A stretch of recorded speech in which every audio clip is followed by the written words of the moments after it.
పాండురాజు కథగా మీరు వినకండి మహాభారతాన్ని. అందుకే వ్యాస భగవానుడు గుండెల మీద చెయ్యేసుకు చెప్పాడు, లోకంలో లేనిది భారతంలో లేకపోవడం లేదు, భారతంలో ఉన్నది లోకంలో జరగకపోవడం లేదు. అందుకే భారతం చదువుకున్నవాడు పాడైపోవడం అన్నది ఉండదు అన్నాడు. ఎలా బతకాలో తెలుస్తుంది కాబట్టి వాడి తర్వాత తరాలు కూడా సుఖపడతాయని చెప్పాడు. లేకపోతే అర్ధంతరంగా తన తర్వాత తరాల్ని కూడా నాశనం చేసి వెళ్ళిపోతాడు, పాడు చేసేసి. కాబట్టి మహానుభావుడు ఇప్పుడు విడిచిపెట్టవలసిన శాపవాక్కు విడిచిపెట్టేశాడు.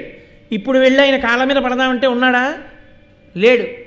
అంతే, ఆ శరీరం వదిలిపెట్టేశాడు. ఒకసారి శరీరం వదిలిపెట్టేశాడో, శరీరం వదిలిపెట్టిన వాడికి పోయిందేమీ లేదండి. ఎవరు ఉద్ధతితో ప్రవర్తించాడో వాడు పాడైపోతాడు.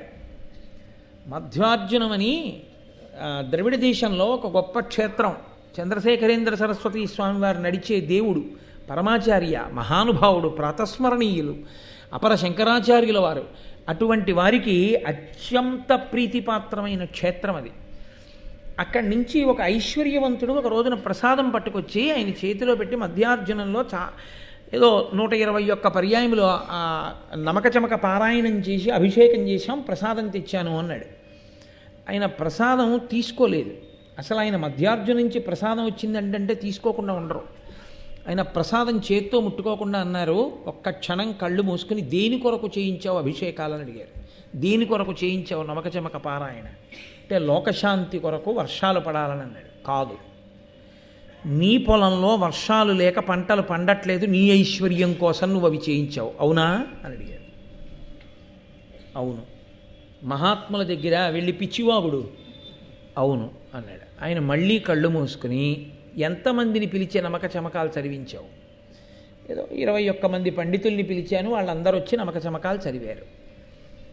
మళ్ళీ ఆయన కళ్ళు మూసుకుని కళ్ళు తెరిచి, అందులో మహావృద్ధుడు, చిన్నతనం నుంచి వేదం చదువుకున్నవారు, మహానుభావుడు, 84 సంవత్సరముల వయోవృద్ధుడు, ఫలానా వేద పండితుడు వచ్చి వేదం చదివారా, నమక చమక పారాయణం చేశారా? చేశారండి. ఆయన గబగబా చదవలేకపోతున్నారు, పెద్దవారు అయిపోయారని నువ్వు ఆయన మీద కోప్పడ్డావా? వెళ్ళి కోప్పడ్డానండి. ఓహో, మళ్ళీ కళ్ళు మూసుకుని కళ్ళు తెరిచారు. ఈయన మళ్ళీ ప్రసాదం చేతిలో పెట్టబడి అలా ఉంచు అని.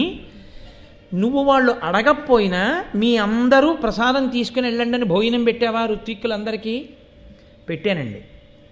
పెడుతున్నప్పుడు పెద్ద ఆయనకి చక్కెర పొంగల్ ఇష్టం.